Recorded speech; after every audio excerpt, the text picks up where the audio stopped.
გლობალურ ბიზნესზე უნდა ვთქვათ ორივე სიტყვა და პირველი სიახლე უკავშირდება ილონ მასკს, რომელიც განვლილ 24 საათში გახდა კაცობრიობის ისტორიაში პირველი ადამიანი, რომლის ქონების შეფასებამ ოფიციალურად გადააჭარბა $500 მილიარდ, ანუ 9 ტრილიონს. მართალია მისი ქონება ახლა უკვე შემცირებული, რადგანაც Tesla-ს აქციები დღევანდელ სავაჭრო სესიაზე 2.5% დაეცა, თუმცა მაინც ისტორია უკვე დაიწერა და მასკი პირველი ადამიანი გახდა, რომელმაც ამ შედეგის მიღწევა შეძლო.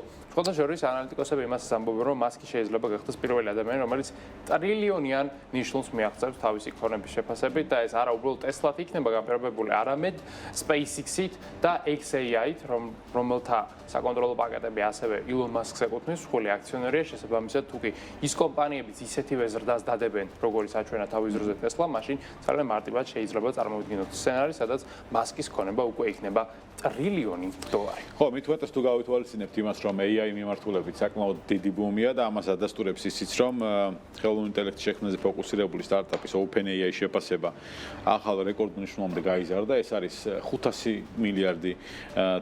ეს არის რეკორდული ნიშნული, რა თქმა უნდა, სტარტაპისთვის. ამ ჩვენებლით OpenAI-მ უკვე გადაასწრო უმსხვილესი სტარტაპი გახდა ილონ მასკის SpaceX და ეს ოფიციალურადაც გაიფორმა. ასევე რეკორდული შეფასების მიღწევასთან ერთად Sam Altman-ის კომპანიამ კიდევ ერთი რეკორდის დამყარება მოახერხა.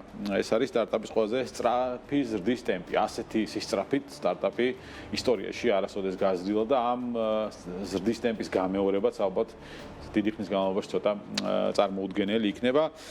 OpenAI არის უკონკურენტო ამ ნაწილში და ChatGPT-ის შემოქმედ სტარტაპს შთამბეჭდავი შედეგებიც აქვს შემოსავლების კუთხით, ამაზე ჩვენ გქონდა საუბარი 4.3 მილიარდია მისი შემოსავალი, რაც აღემატება, რა თქმა უნდა, ანალიტიკოსების მოლოდინებს, ასევე მიუხედავად იმისა, რომ OpenAI-ის ინვესტორები ამ შემოსავლის მიუხედავად მიიჩნევენ, რომ მას მეტი შემოსავლის გენერირება შეუძლია, რა თქმა უნდა, და ის იზიდავს ინვესტიციებს და ამის დასტურია Nvidia-ს 100 მილიარდი ინვესტიციას, რომელიც მათ განახორციელებს უკვე სტარტაპში. შესაძლოა OpenAI პარტნიორობებსაც აფორმებს მარჯვნივ მარცხნივ, ახლა უკვე ახალი შეთანხმება შედგა Samsung-თან და SK-სთან, ანუ კორეულ ნახევარგამტარებელს წარმოებულ გიგანტებთან და ამ კომპანიებისგან ის შეიძენს data ცენტრებისათვის აუცილებელ ინფრასტრუქტურას, მათ შორის იყიდის პროცესორებს, მეხსიერების ბარათეს, გამოთვლელ მანქანებს და იმ ყველაფერს, რაც საჭირო არის AI-ის გამოსაკვებად. ეს სიახლე OpenAI-ის, რა თქმა უნდა, უფრო მეტად აძლიერებს გლობალურ ბაზარზე AI-ის მიმართულებით, თუმცა Samsung-საც და SK-საც აძლევს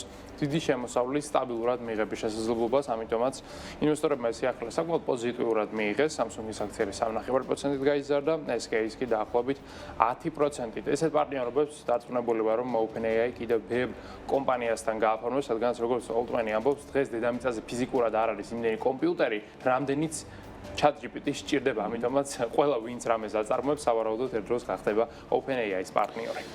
არ დაგვეჩაგროს ფარმაკოლოგიური ბიზნესით, განსაკუთრებით AstraZeneca, რომელიც ალბათ ჩვენს ქვეყანაში მინიმუმ პოპულარული გახდა პანდემიის შემდგომ პერიოდში, მისი ცნობილი ვაქცინით. მოკლედ AstraZeneca საინვესტიციო სტრატეგიის შეცვლას და პირდაპირ ამერიკის შეერთებულ შტატებში ნიუ-იორკის საფონდო ბირჟაზე დალისტვას განიხილავს. AstraZeneca, რა თქმა უნდა, დალისტულია ბრიტანეთის ლონდონის საფონდო ბირჟაზე, თუმცა ისინი ნიუ-იორკშიც გადავარგებასაც ფიქრობენ, ანუ ორ ბირჟაზე იქნებიან კონცენტრირებული. როგორც კომპანიის ხელმძღვანელობა განმარტავს, Wall Street-ის საფონდო ბირჟა არის ყველაზე ძლიერი. შესაბამისად, კომპანიას დამატებითი კაპიტალის მოზიდვის და მდგრადად განვითარების საშუალებას მისცემს, რაც ამჟამად ლონდონის საფონდო ბირჟაზე არის შეზღუდული. რაც შეეხება AstraZeneca-ს საბაზრო შეფასებას, ამ დროისათვის $262 მილიარდ შეადგენს და ბრიტანულ ინდექსში მას ერთ-ერთი წამყვანი პოზიცია უჭირავს. ასევე AstraZeneca არის ერთ-ერთი უმსხვილესი ფარმაკოლოგიური კომპანია მსოფლიოს მასშტაბითაც.